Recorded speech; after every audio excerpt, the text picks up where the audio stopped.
श्री कृष्ण जन्माष्टमी के दिन गौ माता को खिला दे ये एक चीज, दरिद्रता समाप्त हो जाएगी। नमस्कार, आपका स्वागत है। दोस्तों, हर साल भाद्रपद माह के कृष्ण पक्ष की अष्टमी पर कृष्ण जन्माष्टमी मनाई जाती है। द्वापर युग में इसी दिन भगवान श्री कृष्ण का जन्म हुआ था। श्रीमद् भागवत पुराण के अनुसार श्री कृष्ण का जन्म अष्टमी तिथि, रोहिणी नक्षत्र, वृषभ राशि और बुधवार के दिन हुआ था। इस वर्ष भाद्रपद कृष्ण जन्माष्टमी की तिथि की शुरुआत 26 अगस्त को दोपहर 3:55 को होगी और अष्टमी की समाप्ति 27 अगस्त शाम 3:38 को होगी।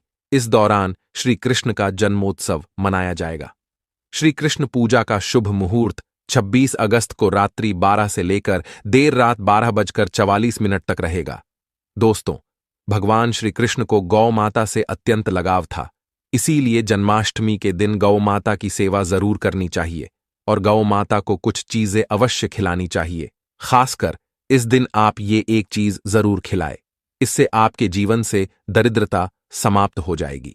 दोस्तों, हमारे प्राचीन धर्म ग्रंथों में गाय को एक अत्यंत महत्वपूर्ण और पवित्र पशु माना जाता है। शास्त्रों में गाय को माता कहा गया है और समस्त देवी देवता इनका पूजन करते हैं। गौ माता के शरीर में 33 कोटि देवी देवताओं का निवास होता है। गाय एक अत्यंत पवित्र, निर्मल, शांत, निष्पाप जीव है। ऋग्वेद में इसे संसार का पालन पोषण करने वाली कामधेनु माता कहा गया है। इसके दर्शन मात्र से मनुष्य के हजारों पाप नष्ट हो जाते हैं।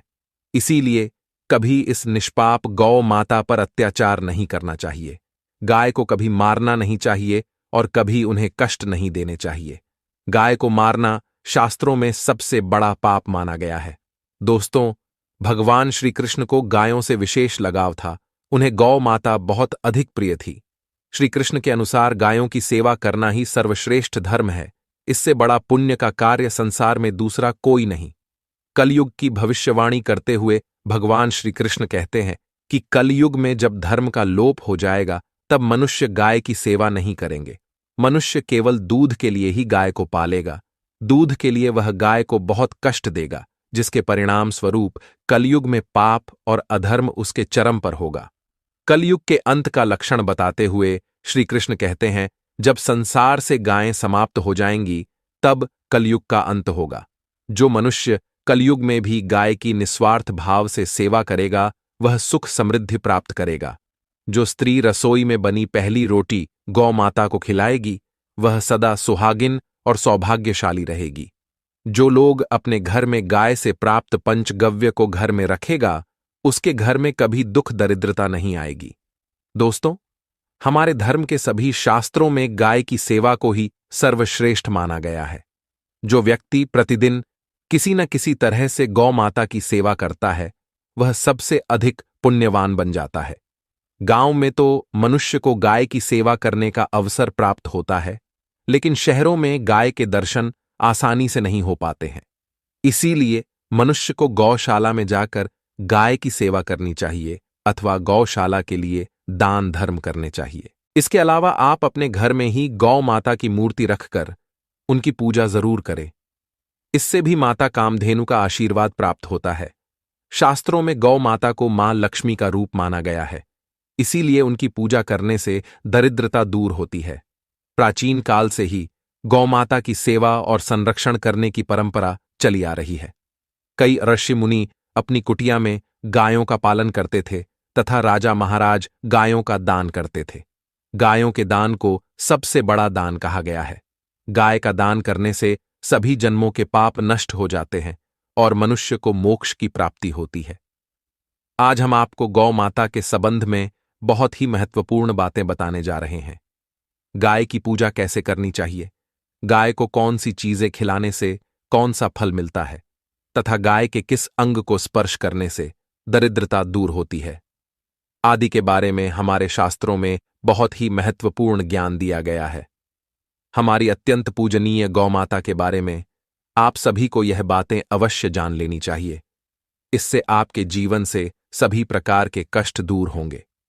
दोस्तों, कई बार महिलाएं जाने अनजाने में गाय को कुछ चीजें खिला देती हैं, जिससे मां लक्ष्मी क्रोधित हो जाती है।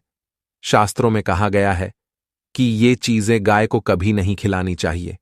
इससे मनुष्य के जीवन में दुर्भाग्य आता है और उसे किसी भी कार्य में सफलता नहीं मिलती है। तो चलिए जान लेते हैं गौ माता के विषय में महत्वपूर्ण नियम। सबसे पहली बात है दोस्तों, गौ माता के दर्शन करना बहुत शुभ होता है। शास्त्र कहते हैं रोज सुबह गाय के दर्शन होने से पुण्य की प्राप्ति होती है और सुबह गोबर के दर्शन होने से लक्ष्मी की प्राप्ति होती है। अगर किसी महत्वपूर्ण कार्य के लिए जा रहे हैं और अचानक ही गौ माता आपके रास्ते में आ जाती है तो वह कार्य निश्चित ही सफल हो जाता है। किसी भी यात्रा पर निकलते समय अगर गौ माता के दर्शन हो जाए तो वह यात्रा सुखपूर्वक पूर्ण हो जाती है, इसमें संशय नहीं है। ज्योतिष शास्त्र के अनुसार कुंडली में यदि पितृदोष होता है तो अन्य उपायों के साथ साथ गौ माता को प्रतिदिन रोटी और घास खिलाने से लाभ होता है और पितृदोष से मुक्ति मिलती है। इसी तरह कुंडली में यदि शनि की 7.5 या महादशा है तो हर शनिवार और अमावस्या को काले रंग की गाय को घास या रोटी खिलाएं और उसकी पूजा करें, इससे शनि दोष कम होता है। गौमूत्र यानी कि गाय का मूत्र बहुत ही उपयोगी, पवित्र और स्वास्थ्य की दृष्टि से अत्यंत हितकारी होता है। आध्यात्मिक दृष्टि से तो गौमूत्र का महत्व है ही, साथ ही वैज्ञानिक और स्वास्थ्य की दृष्टि से भी गौमूत्र के बहुत से लाभ बताए गए हैं। गौमूत्र में बहुत से खनिज पदार्थ और स्वास्थ्यवर्धक तत्व होते हैं जो हमारे शरीर की शुद्धि करते हैं और बहुत से रोगों से भी बचाते हैं। साथ ही गौमूत्र छिड़कने से वातावरण में शुद्धता और पवित्रता व्याप्त हो जाती है। इसीलिए हमारे शास्त्रों में शरीर को निरोगी रखने के लिए प्रतिदिन गौमूत्र का सेवन करने तथा घर में गौमूत्र छिड़कने के लिए कहा गया है। कुंडली में शुक्र ग्रह की स्थिति को मजबूत करने के लिए ज्योतिष शास्त्र के अनुसार सुबह के भोजन में सबसे पहली रोटी निकालकर एक सफेद गाय को खिलाना शुभ माना जाता है। अगर आपकी कुंडली में बुध ग्रह कमजोर है या आपको किसी कारण इसके दुष्प्रभाव झेलने पड़ रहे हैं तो हर बुधवार के दिन गाय को हरा चारा खिलाना शुरू कर दें। इससे बुध से जुड़े दुष्प्रभाव दूर होंगे और आपको तमाम समस्याओं का हल मिल जाएगा। अगर कुंडली में मंगल दोष है जिसके कारण आपके जीवन में कई तरह की परेशानियां हैं तो लाल रंग की गाय की सेवा करें। मंगलवार के दिन गाय का पूजन करें और उसे गुड़ और चने आदि खिलाएं। बृहस्पति ग्रह को जीवन के सभी मांगलिक कार्यों का कारक माना जाता है। ऐसे में अगर किसी व्यक्ति के जीवन में विवाह आदि मांगलिक कार्यों में विघ्न निर्माण हो रहे हैं तो उन लोगों को कुंडली में बृहस्पति ग्रह की स्थिति को मजबूत करने के लिए रोटी पर गुड़ और चने रखकर गाय को खिला देना चाहिए। इससे आपको शुभ परिणाम प्राप्त होते हैं। अगर घर में अशांति है, लड़ाई झगड़े होते रहते हैं तो घर में सुख शांति बनाए रखने के लिए घर के अंदर गाय के गोबर से बने उपले को जलाना चाहिए और उसका धुआं संपूर्ण घर में फैलाना चाहिए। इससे घर की नकारात्मक ऊर्जा नष्ट होती है और सकारात्मक ऊर्जा में वृद्धि होती है। गाय के दूध, दही, घी, गोबर और गौमूत्र से बनने वाले मिश्रण को पंचगव्य कहते हैं। पंचगव्य को पापनाशक कहा जाता है और हिंदुओं की एक धार्मिक विधि प्रायश्चित करने में इसका उपयोग किया जाता है। पंचगव्य को बनाने वाली सभी वस्तुएं अत्यंत उपयोगी होती हैं जो स्वास्थ्य के लिए लाभदायक तो है ही, साथ ही औषधीय गुणों से भी भरपूर है।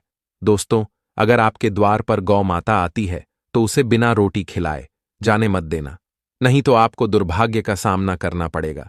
क्योंकि जिसके द्वार से गाय बिना कुछ प्राप्त किए लौट जाती है उसके घर से लक्ष्मी भी चली जाती है। प्रत्येक स्त्री को प्रतिदिन गाय के लिए एक रोटी बनानी चाहिए और प्रेम से गौ माता को खिलानी चाहिए। इससे गौ माता का आशीर्वाद प्राप्त होता है और मन की इच्छाएं पूर्ण होती हैं। कुछ लोग गौ माता को बासी भोजन अथवा जूठन खिला देते हैं, इसे शास्त्रों में पाप माना गया है। आप किसी अन्य पशु को खिला सकते हैं लेकिन गाय को कभी जूठन नहीं खिलाना चाहिए। भूख लगने के कारण गौ माता उस अन्न को ग्रहण तो कर लेती है लेकिन इसका पाप उस व्यक्ति को लगता है जो गौ माता को ऐसा बासी भोजन खिलाता है।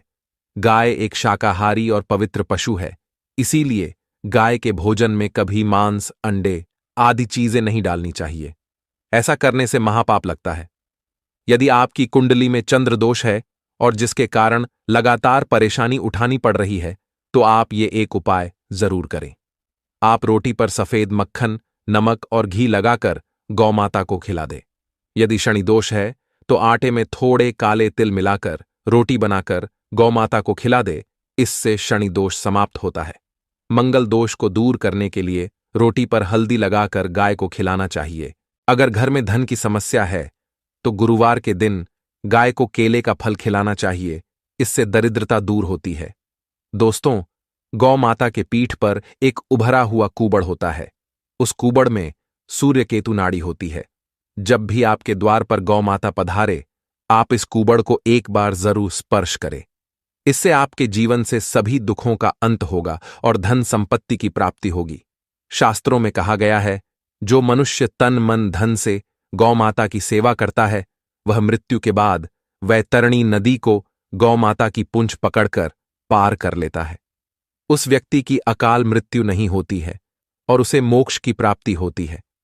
जिस व्यक्ति के भाग्य की रेखा सोई हुई है, अगर वह व्यक्ति अपनी हथेली पर गुड़ रखकर गौ माता की जीभ से चटाता है, तो उसकी सोई हुई भाग्य रेखा खुल जाती है और उसका दुर्भाग्य सौभाग्य में परिवर्तित हो जाता है। तो दोस्तों, इस प्रकार से आप सभी गौ माता की सेवा जरूर करें। उम्मीद है आपको यह जानकारी अच्छी लगी होगी। वीडियो को लाइक जरूर करें और कमेंट में जय गौ माता और जय श्री कृष्ण जरूर लिखें। साथ ही चैनल को सब्सक्राइब करें। आप सभी का धन्यवाद।